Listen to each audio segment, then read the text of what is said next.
इस वक्त दुनिया का सबसे बड़ा दहशतगर्द एक अमेरिका है और दूसरा इस्राइल है। परवाज है दोनों की इसी एक फिजा में, परवाज है दोनों की इसी एक फिजा में। शाही का जहां और है, करगस का जहां और। अल्फाज व मानी में तफावुत नहीं, लेकिन मुल्ला की अज़ा और है, मुजाहिद की अज़ा और गिरते हैं शहसवार ही मैदान जंग में, वो तिफल क्या गिरे जो घुटनों के बल चले। दुरूद पाक। वाजिबुल एहतराम, जैसा कि जुमा के इज्तिमा में भी आपके सामने ये बात अर्ज की गई थी कि इसराइल की जारहियत और उसकी दहशतगर्दी और बदमाशी वो सारी दुनिया के सामने आश्कारा हो चुकी है। आज लोग इंसान को इंसानियत का दर्स देते हुए कहते हैं कि भूखा चाहे तुम्हारा कैदी और दुश्मन क्यों ना हो, उसे भी खाना खिलाओ। अगर वो प्यासा है तो उसे पानी पिलाओ। अगर वो बेघर है तो उसको छत फराहम करो।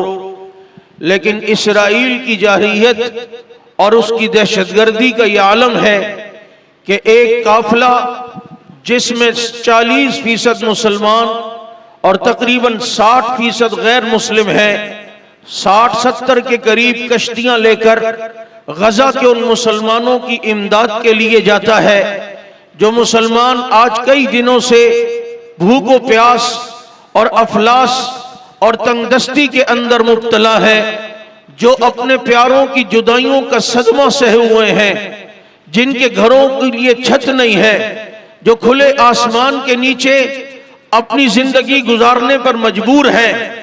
लोगों ने इंसानियत के नाते कश्तियों का सफर करते हुए बराह रास्त गजा जाने का इरादा किया और उस पूरे काफिले को समूद फ्लोटेला का नाम दिया गया, जिस काफिले के अंदर आपके पाकिस्तान की भी नुमाइंदगी हुई और दीगर मुमालिक से भी लोग इस काफिले के अंदर शरीक हुए।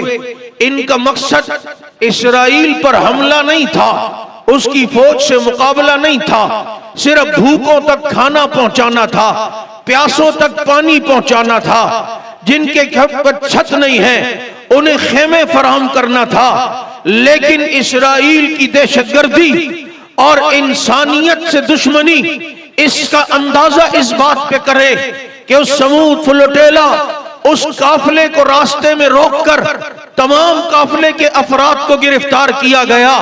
वो कोई तुमसे लड़ने तो नहीं आ रहे थे, वो तो भूखों को खाना खिलाने आ रहे थे, वो तो प्यासों को पानी पिलाने आ रहे थे। तुमने उनकी कश्तियों को सर्च ऑपरेशन करके देख लिया, उसमें कोई असला नहीं था, उसमें सिर्फ खाने पीने का सामान था, उसमें सिर्फ दवाइयां थी, उसमें सिर्फ अद्वियात थी। इतना बड़ा जुल्म। आज बात होती है दहशतगर्दी की। जब लफ्ज दहशतगर्दी आता है तो ऐनुल अक़वामी मीडिया का यह प्रोपगंडा है, उसने दहशतगर्दी के उन्वान को दाढ़ी और पगड़ी के साथ जोड़ा है। मुझे बताओ, अस्पतालों पर इस्राइल बमबारी कर रहा है, क्या यह दहशतगर्दी नहीं है? स्कूलों पर उसने बमबारी की है, क्या यह दहशतगर्दी नहीं है? इबादत खानों पे बमबारी की है, क्या यह दहशतगर्दी नहीं है? उसने जो पनागुज़ीन खेमों में थे उन खेमों पर बमबारी की है, क्या यह दहशतगर्दी नहीं है? इस वक्त दुनिया का सबसे बड़ा दहशतगर्द एक अमेरिका है और दूसरा इस्राइल है। हम दोनों दहशतगर्दों की इस वक्त मुज़म्मत करते हैं। और आज का यह एहतिजाजी मुजाहिरा जहां समूद फ्लोटेला उस काफिले से इज़हारे यकजहती करता है, वहीं पर अपने हुक्मरानों से कहता है कि तुम आगे बढ़ो और इस्राइल को मुंह तोड़ जवाब दो। और उन्हें फौरन उनके जनाब जिस तरह जो शुमाली कोरिया के वजीर ने वहां की धमकी आई और उसने कहा 24 घंटे का टाइम है, मेरे खान और मेरे मुल्क के फर्द को रिहा करो। तुम भी इस तरह जुर्रत से बात करो। ये यहूदी कितने बहादुर हैं हम जानते हैं, ये नसारा कितने बहादुर हैं हम जानते हैं। मुसलमान को डटने की जरूरत है, उसे हिम्मत करने की जरूरत है, उसे मुकाबले में आकर अपनी इस्तिकामत दिखाने की जरूरत है। खुदा की कसम यहूद और नसारा कुछ भी नहीं है। हमारे हुक्मरान बैनुल अक़वामी सतह पर इस इशू को उठाएं।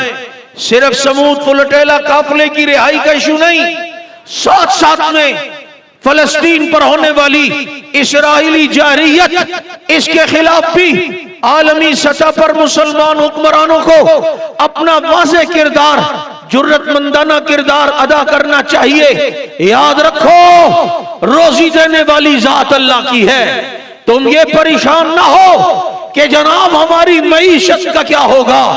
अपना ताल्लुक गुंबद खजरा से जोड़ लो, अपना ताल्लुक गुंबद खजरा से बना लो, हकीकी तुम उससे इश्क कर लो, तो फिर होगा ये कि मोहम्मद से वफा तूने तो हम तेरे हैं। ये जहां चीज है क्या, लौह कलम तेरे हैं। फिर आसमान मोती बरसाएगा, जमीन सोना उगलेगी।